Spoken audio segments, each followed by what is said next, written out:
Hello friends, welcome back. I am Vivek Singhal from tradingwithvivek.com।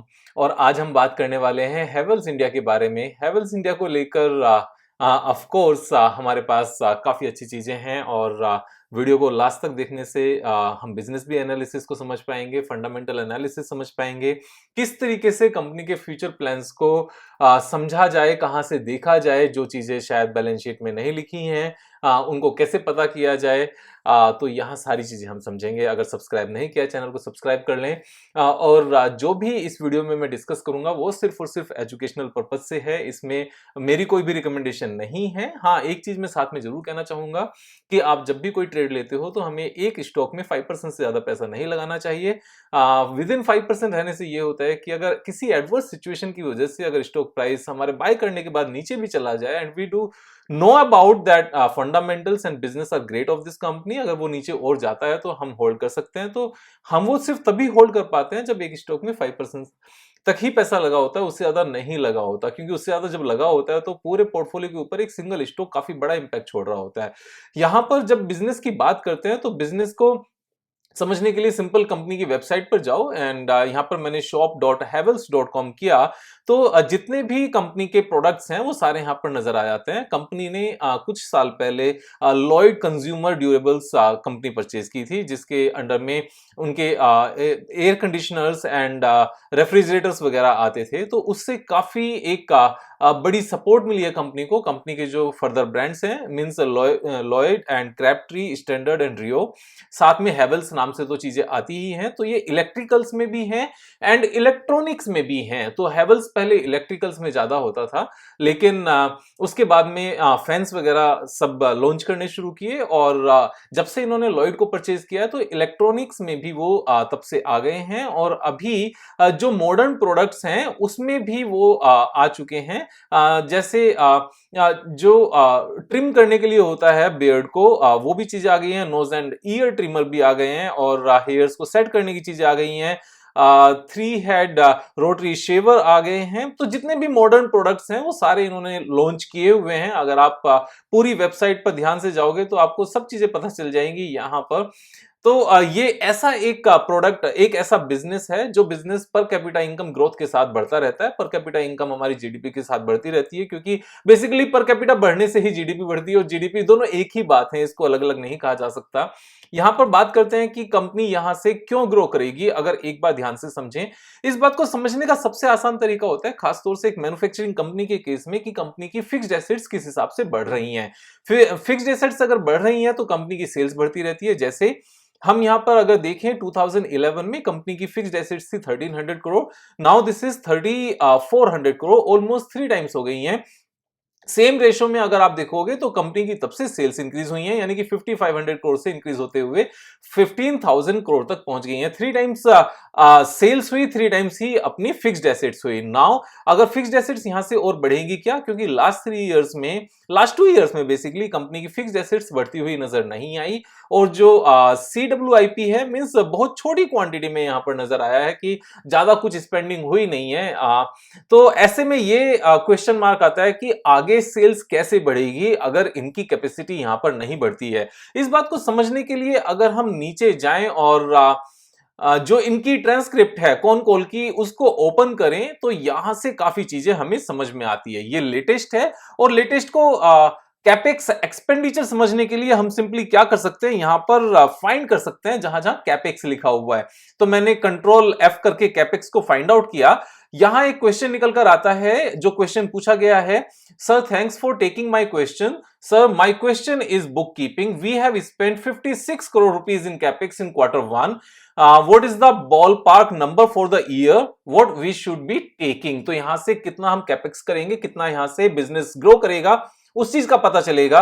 Then यहां पर reply आता है मैनेजमेंट की तरफ से, I think we are because of some, I think we are because of some, कोई बात नहीं, जैसे जैसे बोला जाता है एग्जैक्टली सेम तरीके से इसको रिकॉर्ड किया जाता है। I think things do take time, so I think we are expecting 700 crore to 800 crore rupees of capital expenditure means capacity expansion के लिए 700 करोड़ से 800 करोड़ के आसपास ये यहां पर स्पेंड करने वाले हैं इस साल में। अब जब ये स्पेंडिंग होगी तो आगे चल के फ्यूचर ग्रोथ कैसे होगी उस चीज का हमें आइडिया लग जाता है। जो फिक्स्ड एसेट्स अभी 400 करोड़ के आसपास हैं, ये इंक्रीज होकर 4200 करोड़ 4300 करोड़ के आसपास हो जाएंगे इस तरीके से। नाउ सेकंड क्वेश्चन कम्स कि इस पर्टिकुलर कैपिटल एक्सपेंडिचर से ये क्या करने वाले हैं, किस चीज में यहां पर एक्सपेंशन होने वाला है। मैं नेक्स्ट सर्च करता हूं कैपेक्स के लिए, तो यहां इन्होंने मेंशन किया हुआ है the breakup we normally not provide but we can tell you the large amount of capex will be accounted for by the new AC facility which is coming in the southern India.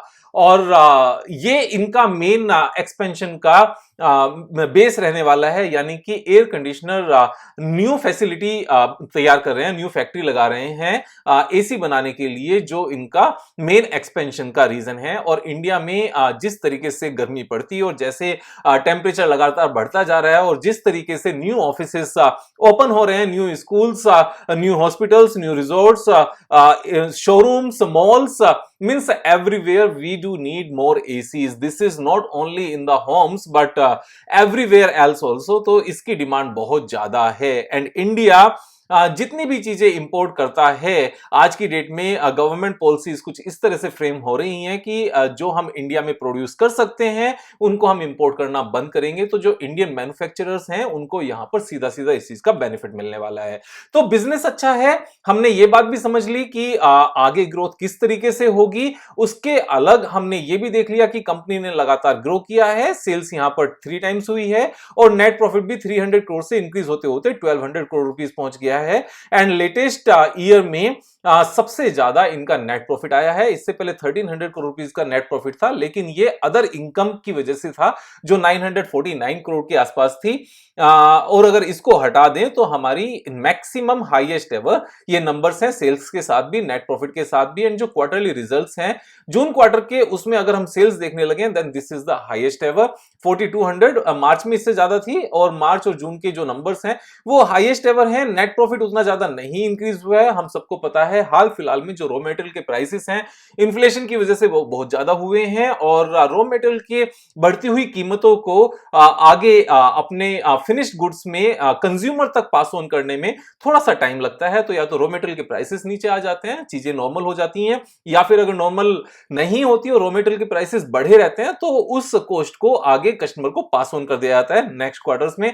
तो जो margin में यहां पर थोड़ी सी कमी आई है वो वापस से ठीक हो जाएगी, उसमें कोई डाउट है नहीं, क्योंकि कंपनी एक बेहतरीन कंपनी है। और जहां तक हम कंपनी में बैलेंस शीट की बात करने लगे, सो जो 590 करोड़ का अपना पैसा था वो इंक्रीज होते होते 5940 करोड़ का हो गया है, यानी कि 10 टाइम्स इन्होंने अपनी जो वेल्थ है उसको इंक्रीज किया है, 10 टाइम हो गई है। और बोरोइंग यहां पर कम हो गई है, जो 1117 करोड़ की बोरोइंग थी वो कम होते होते 438 करोड़ की हो गई है। मोर ओवर जो इनके पास अदर एसेट्स हैं उन अदर एसेट्स में कैश अवेलेबल है 2500 करोड़ रुपीस का।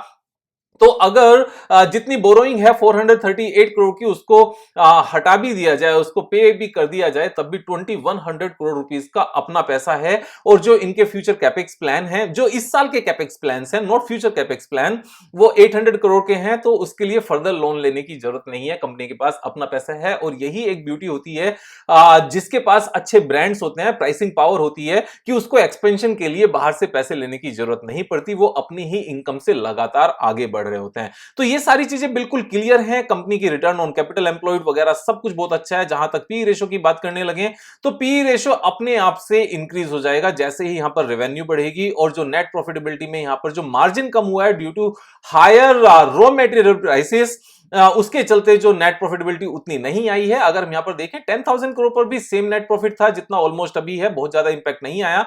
या लास्ट ईयर के कंपैरिजन में कर सकते हैं कि 14,000 करोड़ पर भी सेम था जो अभी ट्रेलिंग 12 मंथ्स का है। और इस दो फिगर्स को अगर कंपेयर करने लगे 10,000 करोड़ से 15,000 करोड़, 50% कम अपसाइड हुआ, तो यहां पर भी ये 1500 करोड़ हो जाना चाहिए था। और अगर 1500 करोड़ होता तो अपना ये पीई, स्टॉक पीई ये कम हो चुका होता है। तो यहां पर स्टॉक पीई का हाई रहने का रीजन शेयर प्राइस का ऊपर जाना नहीं है, बल्कि रॉ मेटेरियल प्राइसेस बढ़ने की वजह से, कॉस्टिंग बढ़ने की वजह से जो मार्जिन कम हुए, उसकी वजह से जो नेट प्रॉफिट फिलहाल थोड़े से श्रिंक हुए हैं, वो रीजन है। हमने कल भी एक वीडियो बनाई थी जिसमें कैंसाई नैरोलैक को हमने डिस्कस किया था, और जो expected numbers means chart patterns पर जो स्टॉक प्राइस ऊपर जाने के जितने चांसेस थे 10% के, जो एक महीने के चांसेस थे, वो एक ही दिन में 18% के आसपास ऊपर चला गया। तो सेम ही चार्ट पैटर्न्स हम यहां पर भी डिस्कस करने वाले हैं, जिस तरह का कैंसाई नैरोलैक में किया था। अगर आपने वीडियो नहीं देखी है तो यस्टरडे की वीडियो आप देख लेना, आपको समझ में आएगा सारी चीजें कि चार्ट पैटर्न्स की हेल्प के साथ चीजें और किस तरीके से आसान हो जाते हैं। अब यहां पर अगर हम हैवेल्स इंडिया की चार्ट पैटर्न की बात करने लगे, सो इसने भी यहां पर एक बड़ा अच्छा सा ब्यूटीफुल चार्ट पैटर्न बनाया है। This is cup with handle pattern, और हमारा कप यहां पर ये बनता है और दिस इज द हैंडल। इस कप विद हैंडल पैटर्न को हम basically reverse head and shoulder pattern भी कह सकते हैं। कैसे? जो यहां पर ये 3-4 कैंडल्स हैं, this could be the left shoulder and this could be the head again and this could be the right shoulder. तो लेकिन दोनों के क्योंकि टेक्निकल टारगेट एक बार फॉर्मेशन के बाद सेम होते हैं, तो हम इसको कुछ भी समझे बात एक ही है। वैसे ये reverse head and shoulder pattern है क्योंकि लेफ्ट शोल्डर को हम इग्नोर नहीं कर सकते, करना नहीं चाहिए समझदारी के हिसाब से, प्रैक्टिकलिटी के हिसाब से। नाउ जितनी भी इसकी डेप्थ है, इस डेप्थ को अगर नेकलाइन के ऊपर रखा जाए, ब्रेकआउट पॉइंट के ऊपर रखा जाए, तो ऊपर हमारा टेक्निकल टारगेट निकल कर आता है, and this technical target is almost 1500 rupees 1496, और currently it is trading at 1290। Current price से लेकर अगर टारगेट तक हम बात करने लगे कि कितना पोटेंशियल टारगेट अभी सीधा सीधा नजर आता है, this is 16%। Now I do से कि अगर ये 16% हमारा 3 मंथ्स में भी आ जाता है, तो 5% की एवरेज यहां पर आती है, जो अपने आप में अमेजिंग है। एंड अगर हम ओवरऑल मार्केट मूवमेंट की बात करने लगे, जिस तरीके से मार्केट में बेस बन चुका है, उसको लेकर भी मैंने वीडियो बनाई थी, that Nifty target is 21,000 now. उसके बाद ऑफ कोर्स सभी तरह के डाउट्स रहते हैं, क्योंकि तब रिसेशन की बातें चल रही थी, अभी भी रिसेशन की बातें चल रही है, तब यूक्रेन रशिया वॉर की भी बातें चल रही थी, अभी भी चल रही हैं। अभी बल्कि एक नई बात निकल कर आई है कि चाइना और ताइवान के बीच, विवेक भाई, अगर कुछ हो गया तो जितनी रैली आएगी वो सारी नीचे चली जाएगी क्या? हमें उन सब बातों में बहुत ज्यादा सोचने की जरूरत नहीं है, हमें टेक्निकली यहां पर ट्रेड करने की जरूरत है। पता चले कि जब तक वो सारी बातें बहुत ज्यादा एग्रेसिव होकर आए, तब तक हमारे प्रॉफिट बुक हो जाएं, और ये प्रॉफिट लगातार बुक होते रहे। उसके बाद में अगर ऐसा कुछ हो भी गया, then being a great company, we are investing in a great company, we are trading in a great company, अगर नीचे आ भी गया, then we will hold our position. यही तो एक समझदारी होती है कि हमें स्टॉप लॉस कभी भी प्राइसेस पर नहीं लगाना चाहिए, हमें स्टॉप लॉस कंपनी के सिलेक्शन में लगाना चाहिए। कंपनी के सिलेक्शन में स्टॉप लॉस का मतलब यह है कि उस कंपनी में काम ही मत करो जिस कंपनी में आपको आपके पैसे डूबने का डर हो। तो जहां पर भी बिजनेस समझ नहीं आए, फंडामेंटल समझ में नहीं आए, वैल्यूएशन बहुत ज्यादा हाई लगे, उसमें ट्रेड करने की जरूरत ही नहीं है। जहां सारी चीजें समझ में आए वहां ट्रेड करो।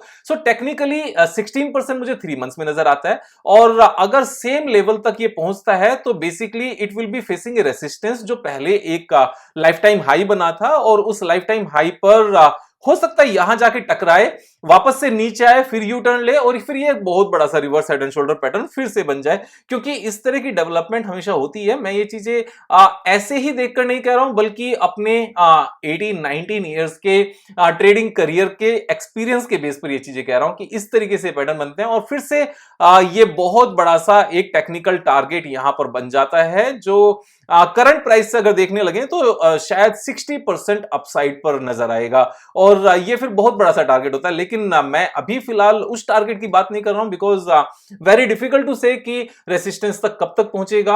1 मंथ लगेगा, 2 मंथ्स लगेंगे, या 3 मंथ्स लगेंगे। मेरे हिसाब से विद इन 3 मंथ्स पहुंच जाना चाहिए। लेकिन अगर उसके बाद में सेम डेवलपमेंट होती है तो फर्दर टारगेट करंट प्राइस से 50% के आसपास बैठता है। तो क्वेश्चन आता है कि विवेक भाई करना क्या चाहिए? फिलहाल हमें यही निकल जाना चाहिए जब ये छोटे वाले reverse head and shoulder pattern का टारगेट अचीव करे, या ऊपर तक रखना चाहिए। मेरे हिसाब से जब तक दूसरे वाला चार्ट पैटर्न पूरी तरीके से नहीं बनता, तब तक उसमें ट्रेड नहीं करना चाहिए। और क्योंकि पहले ही रेसिस्टेंस पर जाकर इसका टारगेट अचीव हो जाएगा, तो टारगेट पर निकलना समझदारी होती है। इसको ऐसे ही मानकर चलो कि अगर दिल्ली से मुंबई जाना है और आप ड्राइव करके जा रहे हो, वैसे ड्राइव करके अभी नहीं जाओगे, अभी फ्लाइट से ही जाओगे या ट्रेन से जाओगे। तो अगर ट्रेन से जा रहे हैं तो स्टेशन आ गया तो उतर जाओ, जहां भी जाना है वहां का स्टेशन आ गया तो उतर जाओ। उसके बाद में वहां जाकर फर्दर कैसे प्लान बनता है वो बाद की बात है। तो यहां पर सीखते रहने रहने की जरूरत है। बिना सीखे चीजें अच्छी नहीं रहती। जैसे कल हमने एक वीडियो बनाई थी केंसाई नैरोलैक को लेकर, तो केंसाई नैरोलैक को लेकर काफी सारे ये कमेंट भी थे, विवेक भाई इसने तो आज खरीदने का मौका ही नहीं दिया। जहां पर क्लोज हुआ था उससे बहुत सारा ऊपर ओपन हुआ, उसके बाद में फर्दर हम ये सोच रहे थे कि वापस से नीचे आएगा तब परचेज करेंगे, और ऊपर जाता रहा। तो इस केस में क्या किया जाए कि भाई आपने वीडियो बनाई शाम को 7 o'clock और ये बंद हो गया था पहले 3:30 पर, तो क्या किया जाए? इसका सिर्फ एक ही सोल्यूशन है, सीखो। सीखने से क्या रहता है कि आप भी इस कैंडल को ड्यूरिंग द डे खुद से भी देख पाते और मार्केट बंद होने से पहले इसको परचेज भी कर पाते, और जब परचेज कर पाते तो इस तरह के सिंगल डे में हमारे टारगेट अचीव भी हो पाते। मैं ये नहीं कह रहा हूं कि सीखने के बाद में एवरी टाइम एवरी डे 17-18% का सिंगल डे का शॉर्ट मिलेगा, लेकिन अगर किसी पर्टिकुलर स्टॉक के टारगेट हिट होने में थोड़ा सा ज्यादा टाइम लग रहा है तो कुछ ऐसे भी टारगेट्स आएंगे जो सिंगल डे में अचीव हुआ करेंगे। Overall stock market is not a fixed deposit, ना तो उसको डाउन साइड पर हम प्रेडिक्ट कर सकते हैं ना ही अपसाइड पर कर सकते हैं। बस इतना समझ में आता है कि ये बिजनेस है, और हमारी शॉप पर कौन सा सामान परचेज करने कौन सा कस्टमर कब किस दिन आएगा और कितनी क्वांटिटी में परचेज करेगा ये किसी को नहीं पता।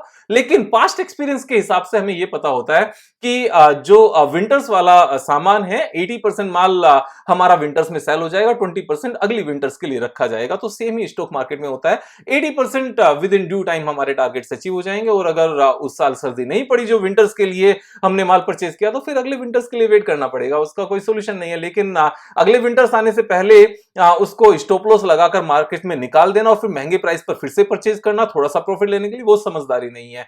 तो बहुत बार हमें थोड़ा सा लंबा टाइम देखना पड़ जाता है। That's why this is not fixed deposit, this stock market. और स्टॉक मार्केट में 20-30-40% इसीलिए बनता है, 50% भी इसीलिए बनता है साल का, क्योंकि यहां पर अनसर्टेनिटी होती है टाइम ड्यूरेशन की एंड वोलेटिलिटी की, और इन दोनों को जब हम ध्यान में रखकर इनको जाने दे मीन्स इनको बेयर करने के बाद, इनसे गो थ्रू होने के बाद जब हम इनको झेल पाते हैं तो फिर यहां पर रिटर्न्स भी बहुत अच्छे होते हैं। और रिटर्न कमाने का मार्केट में एक ही तरीका है कि वॉलेटिलिटी को झेल लो। ये वो समुंदर है, ये वो रिवर है जिससे होकर जाना पड़ेगा, इसको क्रॉस हवा में नहीं कर सकते, इसमें भीग कर गीले होकर और नीचे तैर कर ही निकलना पड़ेगा। थोड़ा सा मुश्किल होगा, वॉलेटिलिटी परेशान करती है, लेकिन दूसरा कोई सोल्यूशन नहीं है। तो सीखते रहिए, कल फिर मिलेंगे एक नई वीडियो के साथ। सब्सक्राइब नहीं किया तो कर लेना, दोस्तों को भी करा लेना। Thank you so much, have a nice day.